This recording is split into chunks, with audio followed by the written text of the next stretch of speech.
Karibu tena mtazamaji, tuendelee na taarifa.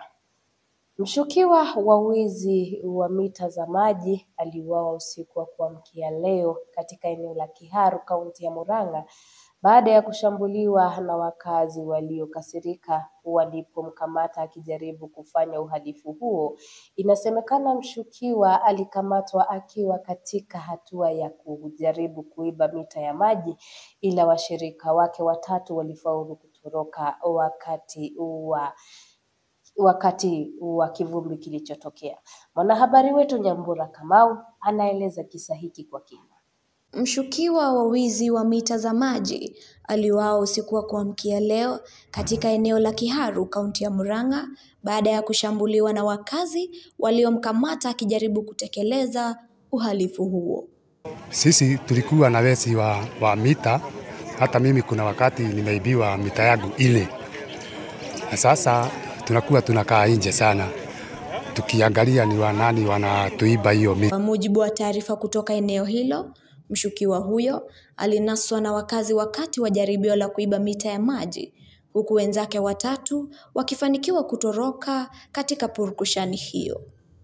Tukio hili linajiri katika kipindi ambacho visa vya wizi vimeripotiwa kuongezeka eneo hilo, ambapo wakazi wamekuwa wakihangaishwa na genge la wahalifu wanaotembea usiku wakiwa na mapanga.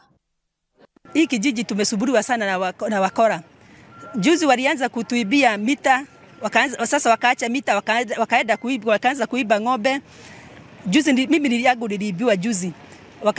Sasa wakaanza kuiba stats za maji na mifereji. Kwa hivyo sisi wanakijiji tukaonea ni heri tujiunge pamoja ili tulinde kijiji, tujilinde. Kundi hilo linadaiwa kuhusika katika wizi wa mifugo, simu za mkononi na mali nyingine za wananchi. Hatutaki hawa vijana wadogo watusumbue, na tumeungana hapa kwetu pikipiki kuanzia saa 6 usiku. Hatutaki pikipiki masaa hiyo.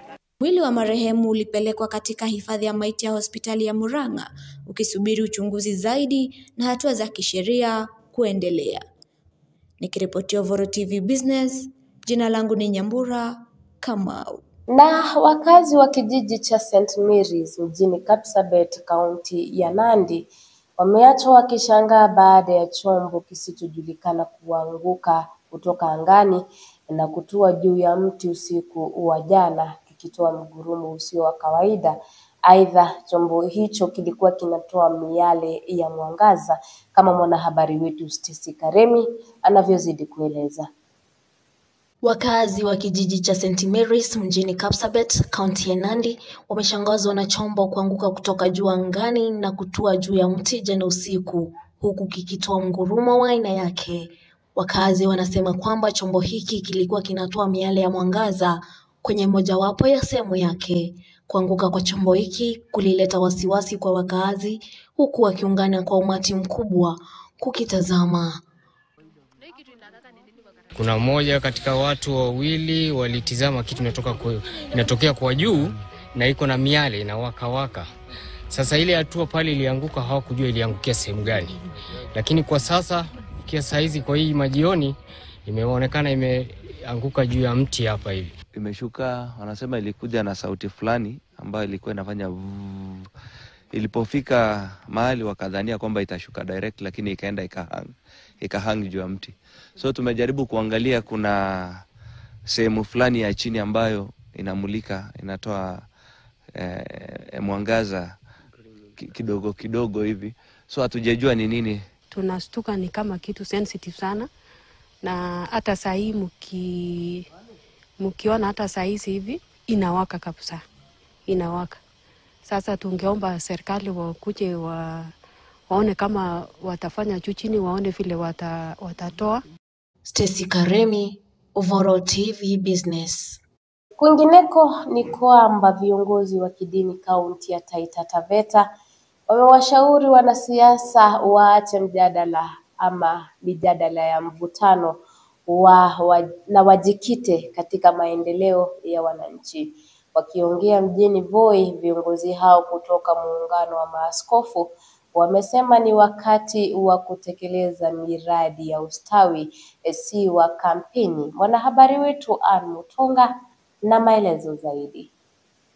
Viongozi wa kidini katika kaunti ya Taita Taveta wametaka wanasiasa kupunguza siasa za mivutano na kuelekeza juhudi zao kwa maendeleo ya wananchi. Wakizungumza mjini Voi, viongozi hao kutoka muungano wa maaskofu wamesema huu si wakati wa kampeni, bali wa kutekeleza miradi inayowanufaisha wananchi na kuleta ustawi. Tunaomba wanasiasa wasitize, maana zitaathiri maendeleo ya nchi na uchumi wetu utazorota. Wangojee wakati wa kampeni ukifika, kila mtu ako na haki ya kukampeni na Wakenya watakuwa na haki ya kuchagua wale wanataka wawe viongozi wao. Aidha, wametoa wito kwa miungano ya kisiasa kusitisha malumbano yasiyo ya lazima na ushirikiano kwa maslahi ya taifa. Maana matamshi yanayotolewa na viongozi wetu wa kisiasa si matamshi mazuri, mengine yanachochea uhasama. Na bila shaka utakuta kwamba hata baadhi ya mauaji yanayoendelea katika taifa letu la Kenya huenda yanachochewa na matamshi ambayo yanayoendelea. Pia wamehimiza IEBC kuanza kazi ili uchaguzi mdogo ufanyike kwa wakati.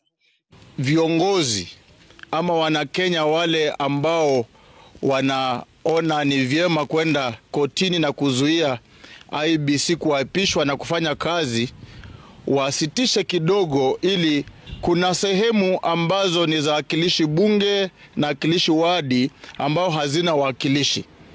Tungeomba kwamba watu wote wa Kenya waakilishwe katika maeneo ya wakilishi wote. Nikiripotia runinga ya Uboro, jina langu ni Ann Mutunga. Habari hiyo ndiyo inayotutilia kikomo taarifa zetu siku ya leo. Ni kushukuru sana kwa kuungana nasi.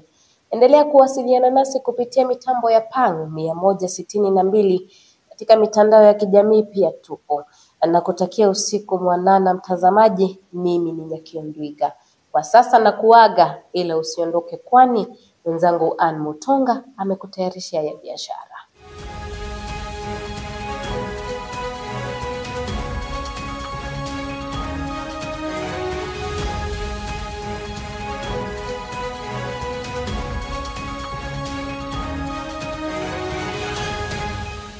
Nashukuru sana mwenzangu kwa habari hizo muhimu. Na kukaribisha mtazamaji kwa moyo mkunjufu katika kipindi chetu cha biashara. Mimi ni Ann Mutunga na leo tutajifunza na kuchambua mwelekeo wa masoko, uchumi na biashara hapa nchini na duniani kote. Mkurugenzi wa Kenya Airways Alan Kilavuka asema shirika linapanga kuongeza safari hadi 53 ifikapo mwaka wa 2029 kwa gharama ya bilioni 51.86.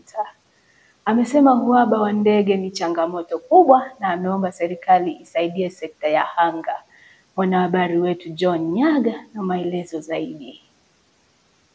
Mkurugenzi mkuu wa Kenya Airways Alan Kifuta asema shirika hilo linapanga kuongeza safari zake kutoka 34 hadi 53 kufikia mwaka wa 2029. Mpango ambao unagharimu shilingi bilioni 51.86 kwa ajili ya kuboresha miundombinu ya kisasa.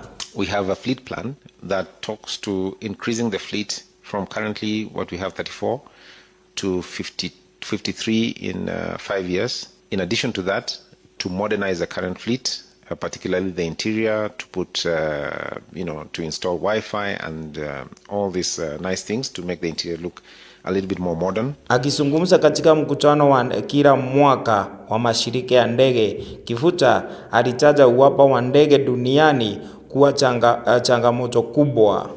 And then also to improve our IT infrastructure. Our initial assumptions, we estimate that the full fleet expansion and modernization program is going to cost us between $300 and $400 million. Akivichua kuwa licha ya kutarajia kununua ndege 6 aina ya Boeing 767 mwaka huu, wamefanikiwa kupata moja pekee.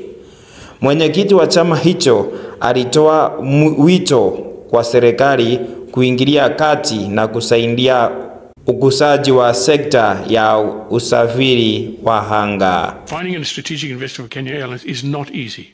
First of all, you look at our balance sheet and you look at the package that's available. So we need the government to help us, to endorse us, to back us in finding a strategic investor.